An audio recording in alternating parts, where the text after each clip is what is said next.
கமல்ஸ் கிச்சனில் மொச்சை மசாலா எப்படி செய்கிறதுன்னு பார்க்க போகிறோம். அதுக்கு தேவையான பொருட்கள்: ஒரு உலக்கு மொச்சையை வாங்கி நல்லா நாள் ஈவினிங்கே நம்ம நிறையா தண்ணி ஊற்றி ஊற வச்சிடணும். அடுத்த நாள் காலையில் அது நிறையா இருக்கும். அது எல்லாத்தையும் நல்லா கழுவி 2-3 வாட்டி கழுவி கீழே ஊற்றிட்டு, அப்புறம் நல்ல தண்ணி ஊற்றி குக்கரில் 10 நிமிஷம் மஞ்சப்பொடியும் உப்பும் போட்டு அவிய வச்சு எடுத்துக்க போகிறோம். ஒரு கை சின்ன வெங்காயம், ஒரு பெரிய வெங்காயம் எல்லாத்தையும் சின்ன சின்னதாக நறுக்கி வச்சுருக்கு. 2 தக்காளி நல்லா ஸ்லைஸ் பண்ணி வச்சுருக்கு. தாளிக்கிறதுக்கு கருவேப்பிலை. அரைக்கிறதுக்கு 8 வரமிளகா, 1/4 ஸ்பூன் சோம்பு, 1/2 ஸ்பூன் கசகசா, ஒரு கை பொட்டுக்கடலை. இது மிளகாயும் சோம்பும் தனியாக அரைக்கணும். கசகசாவும் பொட்டுக்கடலையும் தனியாக அரைச்சிக்கணும். தண்ணி ஊற்றி நைஸாக அரைச்சிக்கணும். ஒரு குழிக்கரண்டி எண்ணெய், அதுக்கப்புறம் 1/2 ஸ்பூன் கடுகு, 1/4 ஸ்பூன் சோம்பு, தேவையான அளவு உப்பு, 1/4 ஸ்பூன் இஞ்சி பூண்டு பேஸ்ட்டு. அடுப்பை ஆன் பண்ணி இருப்புச்சட்டியை வச்சு ஒரு குழிக்கரண்டி எண்ணெயை ஊற்றுவோம்.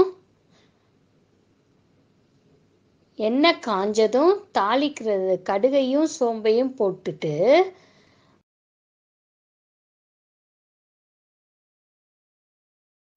அதுக்கப்புறம் இந்த வெங்காயத்தை ஆட் பண்ணுங்க.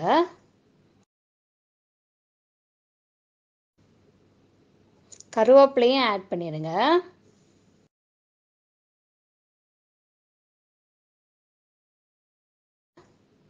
வெங்காயம் நல்லா வதங்கட்டும்.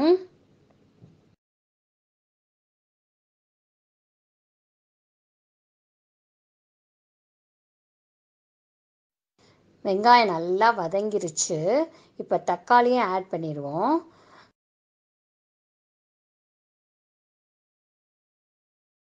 கொஞ்சம் உப்பையும் போட்டு அது நல்லா, அப்போ தான் சீக்கிரம் வதங்கும். நல்லா வதங்க விட்டு நம்ம மசாலா எல்லாம் ஆட் பண்ணுவோம்.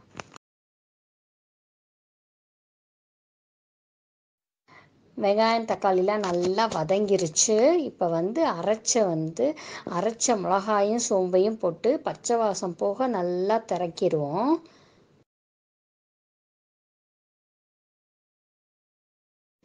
அதுக்கப்புறம் கொஞ்சம் இஞ்சி பூண்டு பேஸ்ட்டு 1/4 ஸ்பூன் அதையும் போட்டு நல்லா பச்சை வாசம் போக நல்லா திரக்கணும். இப்போ மசாலா எல்லாம் சூப்பராக வெந்துருச்சு. இப்போ எண்ணெய் எல்லாம் அதுலேருந்து பிரிஞ்சு வந்துடுச்சு. இப்போ அவிச்சு வச்ச மொச்சையை ஆட் பண்ணிடுவோம். அந்த பின்னின மாதிரி தண்ணி வச்சு அவிச்சு, அந்த பின்னின மாதிரி தண்ணியோடு சேர்த்து தான் இதை ஆட் பண்ணணும். தண்ணியை இருத்துடக்கூடாது. தண்ணி ரொம்பவும் வச்சு ஆட் பண்ணக்கூடாது. அதுக்கப்புறம் அரைச்ச இந்த பொட்டுக்கடலையும் கசகசாவையும் அதில் ஆட் பண்ணி நல்லா கிளறிடணும்.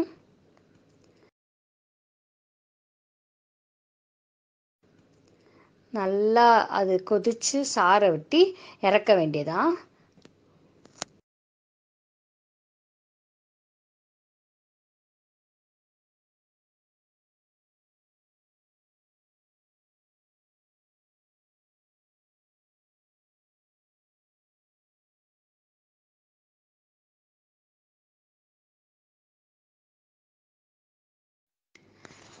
நல்லா கொதிச்சு மொச்சை மசாலா சூப்பராக ரெடி ஆயிடுச்சு. இந்த மாதிரி காய்கறி கிடைக்காத சமயத்தில் இந்த மாதிரி மசாலாலாம் செஞ்சு சாப்பிட்லாம். சூப்பரான சுவையான மொச்சை மசாலா ரெடி ஆயிடுச்சு. சர்வ் பண்ணலாம். இந்த வீடியோ உங்களுக்கு பிடிச்சதுன்னா லைக் பண்ணுங்கள், ஷேர் பண்ணுங்கள், சப்ஸ்கிரைப் பண்ணுங்கள், பெல் பட்டனை ப்ரெஸ் பண்ணுங்கள்.